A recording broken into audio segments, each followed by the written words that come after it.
मऊ लुसलुशीत कापसासारखी आणि पांढरी शुभ्र, ते सुद्धा एकदम दुपटीने फुगणारी अशी ही इडली. चला तर आपण बनवूया. तर इथे मी 6 वाटी तांदूळ घेतलेला आहे. आता हा तांदूळ जो आहे कुठलाही उकडा तांदूळ, जाडा तांदूळ असा न घेता नॉर्मली आपला रेशनचा तांदूळ घेतला.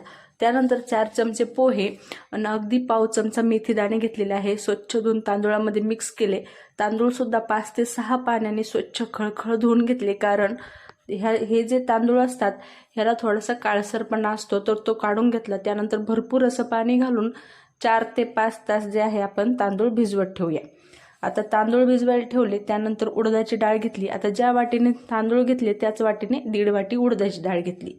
ती सुद्धा स्वच्छ 2 पाण्याने धुवून घेतली. त्यामध्ये सुद्धा भरपूर पाणी घालून ते सुद्धा 4 ते 5 तास आपण भिजवत ठेवूया. 4 ते 5 तासानंतर आपले तांदूळ छान पद्धतीने फुगून आलेले होते आणि डाळ सुद्धा भिजली होती. तर एक मिक्सरचं जार घेतलं, त्यामध्ये तांदूळ घातले. आता तांदूळातलं जे पाणी आहे ते तांदूळामध्ये अजिबात न घालता यासाठी होलचा चमचा घेतला आणि मस्त असं फाईन जे आहे दळून घेतलेलं आहे मिक्सरमध्ये. आता तांदूळ संपूर्ण दळून झाले, डाळ सुद्धा दळून घेतली. आता डाळ दळताना थोडंसं पाणी लागतं, त्यामुळे डाळीतलं जे शिल्लक पाणी होतं ते घालून डाळ दळून घेतली. तर हे बघा, एकदम फाईन अशी पेस्ट जे आहे, बॅटर आपलं तयार झालेलं आहे. आता डाळ आणि तांदूळ जे आहे मिक्स केले. तर डब्बा भरला होता, फर्मेंटेशनसाठी जागाच नव्हती. त्यानंतर डिवाइड करून घेतलं, मीठ घातलं आणि 8 ते 10 तास नॉर्मल जागेवर ठेवूया आणि फर्मेंट करूया. कारण आता उष्णता आहे आणि उष्णता असल्यावर आपण जर सहज किचन ओट्यावर जरी ठेवलं तरी सुद्धा पीठ छान पद्धतीने फर्मेंट होतं.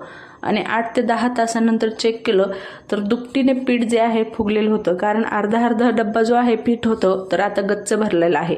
त्यानंतर लगेच इडली सुद्धा बनवायला घेऊया. तर इडली पात्रामध्ये 1.5 ग्लास पाणी घालून उकळ काढण्यासाठी ठेवली, म्हणजे आपली इडली जी आहे छान पद्धतीने फुगेल. तोपर्यंत इकडे इडली पात्र सुद्धा भरून घेतले अशा पद्धतीने. आणि इडलीतलं पाणी जे आहे छान अशी वाफ आली की त्यामध्ये इडली पात्र ठेवले. आता हे जे 3 होल आहेत ना इडली पात्राचे, त्यावर बरोबर इडली घ्यायची, म्हणजे काय होतं, पात्राला इडली चिकटत सुद्धा नाही आणि इडलीला छान पद्धतीने वाफ सुद्धा लागते.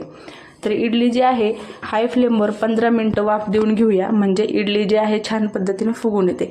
आता इडली लावताना कधीही इडली पात्रामध्ये थंड पाणी असल्यावर इडली लावायची नाही. इडली पात्रातलं पाणी जे आहे ॲटलिस्ट छान असं कडकडीत गरम तरी करून घ्यायचं. त्यानंतर 15 मिनिटं झाले, 5 मिनिटं तसेच झाकण देऊन ठेवलेली होती मी, कारण आतमध्ये भरपूर अशी वाफ असते. आणि हे बघा, टुमटुमीत अशी ही आपली इडली फुगलेली आहे. अगदी दुपटीने इडली फुगलेली आहे, मऊ लुसलुशीत, हलकी फुलकी आणि महत्त्वाचं म्हणजे घशामध्ये न दाटणारी. सविस्तर रेसिपी पाहण्यासाठी आपल्या चॅनलला सबस्क्राईब करा आणि खाली दिलेल्या त्रिकोणी बटनावर क्लिक करा. रेसिपी थोडी जरी आवडली ना तर लाईक, शेअर आणि सबस्क्राईब नक्की करा.